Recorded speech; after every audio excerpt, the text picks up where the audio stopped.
Let's set the date, February 11th, 2026.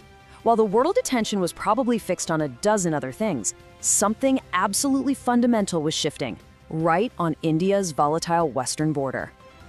And this wasn't some big, flashy announcement. Nope, this was a quiet, massive shift that happened deep in the shadows, in the treacherous salt marshes that cut between India and Pakistan.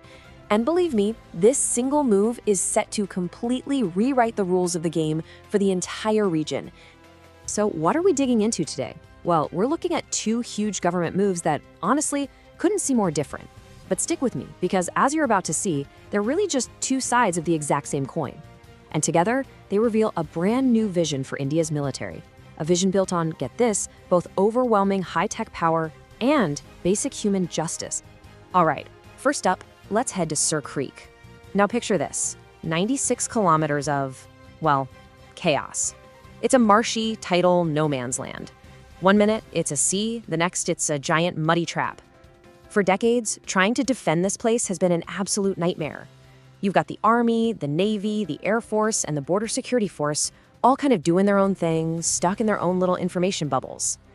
Well, all of that, it just ended. Okay, so let's break down what that really means. Before, it was like four people trying to describe an elephant while blindfolded. The Air Force saw a drone, the Navy saw a boat.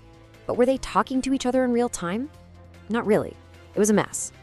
Now you have this new Joint Control Center, the JCC, and what it does is revolutionary. It takes every single sensor feed and pipes it into one single unified screen, one picture. It's like everyone finally took their blindfolds off at the same time. So how does this all-seeing eye actually work? Let's get into it. Because this is so much more than just a better conference call system. This is the hard power piece of the puzzle. We are talking about a major technological leap, designed for one thing, to completely dominate this contested space. And the key concept here, the big idea, is something called jointness. I know, it sounds like military jargon, a total buzzword, but here it's not just a word, it's a physical reality. It's the difference between simple cooperation, where everyone just kind of talks to each other, and true integration, where they operate as one single, seamless force right from the get-go. So the magic of the JCC is how it just pulls in everything. You've got Army sensors on the ground pinging any movement. At the same time, Navy radars are tracking every single vessel out on the water. The Air Force is feeding in a live bird's-eye view from drones, and then the BSF layers on top of that with crucial human and electronic intel. It all flows together into one single screen for one commander to see the whole board.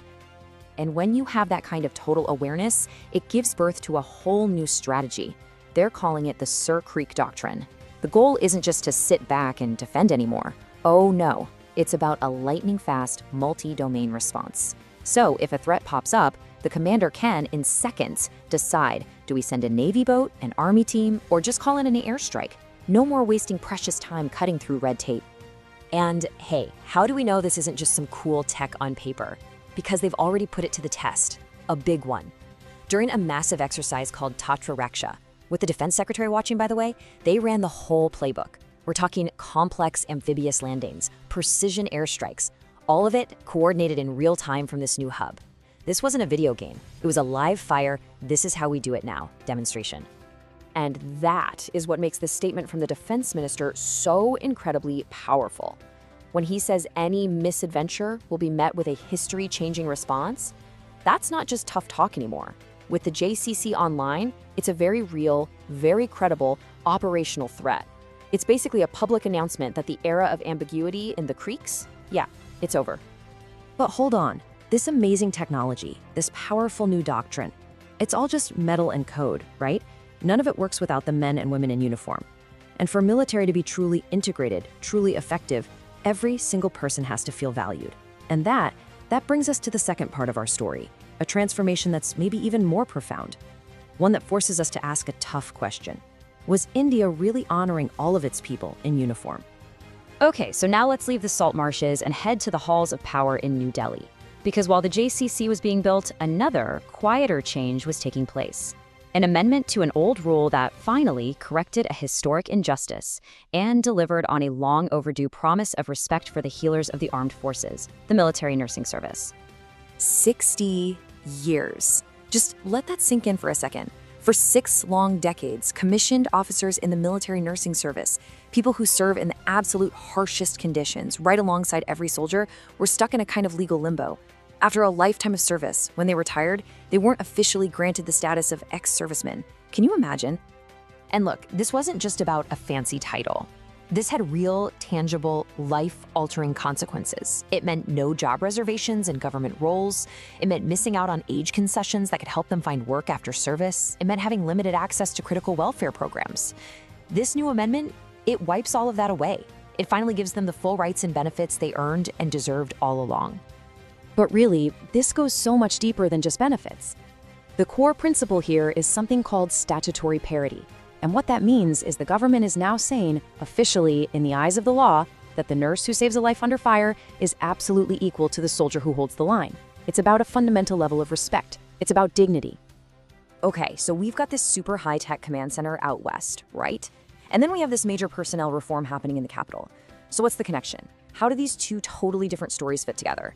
Well, it turns out they are the two essential pillars for the single biggest military reorganization in India's history, the move towards creating fully integrated theater commands. And we don't even have to guess, because the Chief of Defense Staff himself, General Anil Chauhan, has spelled it out. He said that the Sir Creek JCC isn't just some standalone project. It's the prototype. It's the live fire testing ground for a much, much larger Western theater command that will eventually put all forces in that region under one single commander. And that's the endgame. The Indian military is fundamentally shifting its DNA. It's moving away from being 3 separate services that just work together and transforming into one single, truly integrated combat machine, a machine that's being built for the conflicts of the future. So where do we go from here? Well, think of Sir Creek as just the first domino to fall. By the end of this year, you can bet we'll see more of these joint centers popping up, especially along the line of actual control with China. These are the literal building blocks for the future theater commands that are going to completely redefine India's military posture on the world stage. So here we have it. As India is building this formidable 21st century military machine, it's also at the same time looking back to correct the injustices of the past. And that leaves us with one final, pretty uncomfortable question. With all this talk about integration, about parity, about making every person count, why on earth did it take 60 years for the military nursing service to finally get the simple recognition they always deserved? What do you think? I'm genuinely curious to hear your take, so drop your thoughts down in the comments. If you want to read the official government documents for yourself, we've linked them down in the description. And hey, if you got something out of this explainer, hitting that like button really helps. And of course, subscribe for more deep dives into the stories that are shaping our world. Thanks for being here.